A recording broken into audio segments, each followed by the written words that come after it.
નમસ્કાર વિદ્યાર્થી મિત્રો આજે આપણે આ વિડીયોની અંદર ધોરણ 7 વિષય વિજ્ઞાનની સ્વઅધ્યયન પોથીનો પાઠ નંબર 1 વનસ્પતિમાં પોષણની વાત કરવાના છીએ। તો મિત્રો આ વર્ષે જે આપણી નવી સ્વઅધ્યયન પોથી આવેલી છે એમાં ધોરણ 7 વિષય વિજ્ઞાનનો પાઠ પહેલો વનસ્પતિમાં પોષણનું આ રીતનું સંપૂર્ણ સોલ્યુશન છે। મિત્રો આવા જ સોલ્યુશન મેળવવા માટે આપણી ચેનલને સબસ્ક્રાઈબ કરો અને આ વિડીયો તમારા મિત્રો સાથે શેર કરો। બીજું કે મિત્રો આપણી યુટ્યુબ ચેનલ પર ધોરણ 7ના સ્વઅધ્યયન પોથીના દરેક વિષયના સોલ્યુશન મૂકેલા છે જે તમને મારી યુટ્યુબ ચેનલ આ પ્લેલિસ્ટમાંથી મળી જશે। તો મિત્રો શરૂ કરીએ ધોરણ 7 વિષય વિજ્ઞાનની સ્વઅધ્યયન પોથીનો પાઠ પહેલો વનસ્પતિમાં પોષણ। તો પ્રશ્ન પહેલો છે, નીચે આપેલા પ્રશ્ન માટે સાચો વિકલ્પ પસંદ કરી તેનો ક્રમ બોક્સમાં લખો। એમાં પહેલું, બધા સજીવો માટે ઉર્જાનો મુખ્ય સ્ત્રોત તો સૂર્ય। બીજું, વનસ્પતિમાં લીલું રંજક દ્રવ્ય ક્યાં અંગોમાં આવેલું છે તો પર્ણ એ। ત્યાર પછી ત્રીજું, વનસ્પતિ પ્રકાશન શ્વસન દરમિયાન અનુક્રમે કયો વાયુ ગ્રહણ કરે છે અને કયો વાયુ મુક્ત કરે છે તો આવશે ડી, કાર્બન ડાયોક્સાઇડ, ઓક્સિજન। ચોથું, વાયુરંધ્ર વનસ્પતિના કયા અંગમાં જોવા મળે છે તો એ મૂળ। પાંચમું, ફૂગમાં કયા પ્રકારનું પોષણ જોવા મળે છે તો એ મૃતોપજીવી। ત્યાર પછી પ્રશ્ન 2 આવે છે, ખાલી જગ્યા પૂરો। એમાં પહેલું, નાઇટ્રોજનના સ્થાપનમાં રાઇઝોબિયમ નામના બેક્ટેરિયા મદદરૂપ છે।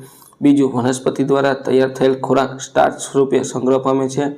ત્રીજું, પરોપજીવી વનસ્પતિ જે વૃક્ષ પર આરોહણ કરે છે તે વૃક્ષને યજમાન કહે છે।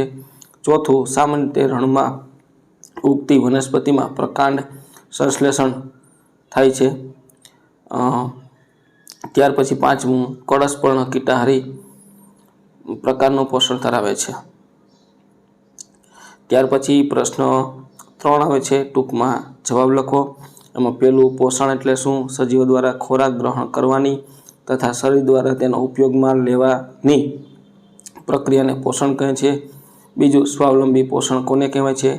પોતાની શક્તિની જરૂરિયાત માટેના કાર્બનિક પોષક તત્વો પોતાના કોષમાં જાતે જ બનાવે છે અને પોષણ મેળવે છે તો આ પ્રકારની પદ્ધતિને સ્વાવલંબી પોષણ કહે છે। ત્યાર પછી ત્રીજું, રાઇઝોબિયમ બેક્ટેરિયા કઈ વનસ્પતિમાં વસવાટ કરે છે? રાઇઝોબિયમ બેક્ટેરિયા કઠોળ વર્ગની વનસ્પતિની મૂળ ગંડિકામાં વસવાટ કરે છે। દાખલા તરીકે મગફળી અને સોયાબીન જેવી વનસ્પતિના મૂળમાં હોય છે। ત્યાર પછી ચોથું, ખાતર મારફતે જમીનમાં મુખ્યત્વે કયા પોષક તત્વો ઉમેરવામાં આવે છે? ખાતર મારફતે જમીનમાં મુખ્યત્વે nitrogen, potassium, phosphorus, sulphur, magnesium જેવા પોષક તત્વો ઉમેરવામાં આવે છે। ત્યાર પછી છઠ્ઠું, વનસ્પતિમાં વાયુરંધ્ર શું કાર્ય કરે છે? વનસ્પતિમાં વાયુરંધ્ર વાત વિનિમય દ્વારા પાણીનું સંતુલન અને તાપમાનનું નિયમન જેવી ક્રિયાઓમાં મહત્વપૂર્ણ ભૂમિકા ભજવે છે। ત્યાર પછી છઠ્ઠું, ખેતરમાં તૈયાર થતો પાક કયા પ્રકારનું પોષણ કરે છે? ખેતરમાં તૈયાર થતો પાક મુખ્યત્વે જમીનમાંથી પોષક તત્વો પાણી દ્વારા ક્ષાર અને હવા દ્વારા કાર્બન ડાયોક્સાઇડ અને ઓક્સિજન મેળવે છે। ત્યાર પછી ચોથું, તફાવત આપો। એમાં પહેલું, સ્વાવલંબી પોષણ અને પરાવલંબી પોષણ। તો સ્વાવલંબી પોષણમાં આપણે આ રીતનું લખશું, જે વનસ્પતિ પોતાનો ખોરાક જાતે બનાવે તેને સ્વાવલંબી પોષણ કહે છે। પરાવલંબીમાં જે વનસ્પતિ ખોરાક માટે વનસ્પતિ કે પ્રાણી પર આધાર રાખે છે તેને પરાવલંબી પોષણ કહે છે। આવી વનસ્પતિમાં લીલા રંગનું હરિતદ્રવ્ય હોય છે, આવા સજીવમાં લીલા રંગનું હરિતદ્રવ્ય ન હોય। ત્યાર પછી શબ્દ સમીકરણ પૂર્ણ કરો। કાર્બન ડાયોક્સાઇડ પાણી, તેમાંથી બને છે કાર્બોદિત પદાર્થ અને ઓક્સિજન। ત્યાર પછી પ્રશ્ન 6 આવે છે, માગ્યા મુજબ જવાબ આપો। જો પૃથ્વી પર 6 મહિના સુધી સૂર્યપ્રકાશ ન મળે તો શું થાય? જો પૃથ્વી પર 6 મહિના સુધી સૂર્યપ્રકાશ ન મળે તો વનસ્પતિમાં પ્રકાશ સંશ્લેષણની ક્રિયા બંધ થઈ જાય છે અને વનસ્પતિ ખોરાક બનાવી ન શકે, માટે આ પૃથ્વી પરની તમામ વનસ્પતિ નાશ પામે, પરિણામે વનસ્પતિ નિર્ભર તમામ સૃષ્ટિના જીવો નાશ પામે। બીજું, તે વાતાવરણમાં ઓક્સિજનનું પ્રમાણ જાળવી રાખવામાં પણ મદદરૂપ થાય છે।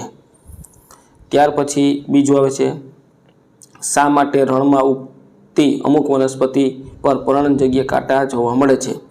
રણમાં વનસ્પતિને પૂરતા પ્રમાણમાં પાણી કે ભેજ મળતો નથી, પરિણામે પ્રકાશ સંશ્લેષણ ક્રિયામાં પાણીની જરૂરિયાત પડે છે. પાણીનો બચાવ કરવા માટે પર્ણ જગ્યાએ કાંટામાં રૂપાંતર થાય છે, જેથી બાષ્પોત્સર્જનનો દર ઘટે છે અને વનસ્પતિ પાણી વગર જીવિત રહી શકે. ત્યાર પછી ત્રીજું આવે છે, ફળ અને શાકભાજીના પાક માટે ગ્રીન હાઉસ કેવી રીતે ઉપયોગી છે. ફળ અને શાકભાજીના પાક માટે ગ્રીન હાઉસ અત્યંત ઉપયોગી સાબિત થાય છે. તેનાથી પાકની જરૂરિયાત મુજબ વાતાવરણને નિયંત્રિત કરી શકાય છે. તેમાં ભેજની માત્રાને નિયંત્રિત કરી શકાય છે. તેમજ જંતુઓ અને રોગનું પણ નિયંત્રણ કરી શકાય છે. ગ્રીન હાઉસમાં ઉચ્ચ ઉત્પાદન અને સારી ગુણવત્તાવાળું ઉત્પાદન મેળવી શકાય છે. ત્યાર પછી ચોથું, પાકને ખાતર આપવું શા માટે જરૂરી છે. વનસ્પતિના વૃદ્ધિ અને વિકાસ માટે nitrogen, potassium, phosphorus, calcium, magnesium, sulphur જેવા પોષક તત્વો જરૂરી છે.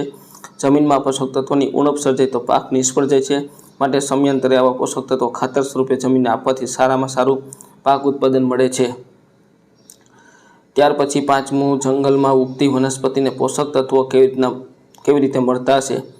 જંગલમાં મૃત વનસ્પતિ અને પ્રાણીઓના અવશેષોનું વિઘટન થાય છે, જે જમીનની ફળદ્રુપતામાં વધારો કરે છે. જમીનમાં રહેલા સૂક્ષ્મજીવોને મોટે ભાગે વનસ્પતિને પોષણ પૂરું પાડવામાં મહત્વનો ભાગ ભજવે છે. આ ઉપરાંત વરસાદ દ્વારા ખડકોના થવાના લીધે પણ જમીનમાં ખનિજ તત્વોનો ઉમેરો થાય છે. આવી રીતે જંગલની વનસ્પતિને પોષક તત્વો મળે છે. ત્યાર પછી છઠ્ઠું, કળશપર્ણ જેવી વનસ્પતિ લીલા પરડા ધરાવતી હોવા છતાં કીટકોનો આહાર તરીકે ઉપયોગ શા માટે કરે છે. કળશપર્ણ એવી જમીનમાં ઉગે છે જ્યાં નાઇટ્રોજન જેવા આવશ્યક પોષક તત્વોની ઉણપ હોય છે.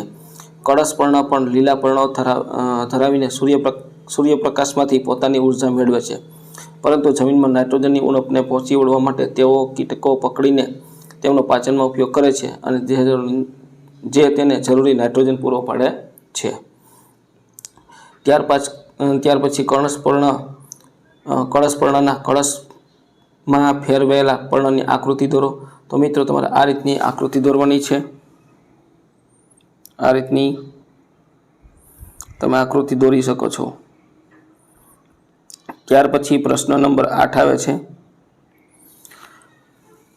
વનસ્પતિ પ્રકાશ સંશ્લેષણની ક્રિયા કરે છે તે દર્શાવતો પ્રયોગ આકૃતિ સહિત વર્ણવો. હેતુ, વનસ્પતિ પ્રકાશ સંશ્લેષણની ક્રિયા કરે છે.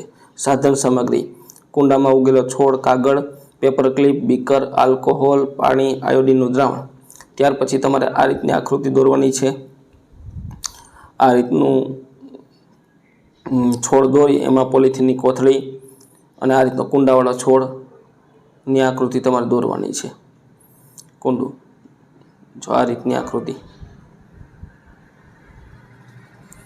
ત્યાર પછી પદ્ધતિ આવે છે, છોડના પાંદડાનો અડધો ભાગ કાગળ વડે ઢાંકી દો. આ છોડને 3 થી 4 કલાક માટે સૂર્યપ્રકાશમાં રાખો. પછી આ પાનને તોડીને ગરમ પાણીથી ધોઈ તેનું ક્લોરોફિલ દૂર કરો. ક્લોરોફિલ દૂર થયા પછી પાંદડાને પાણીથી બરાબર ધોઈ લો. આ પાંદડા પર આયોડીનના દ્રાવણના થોડા ટીપા નાખીને તેનું અવલોકન કરો.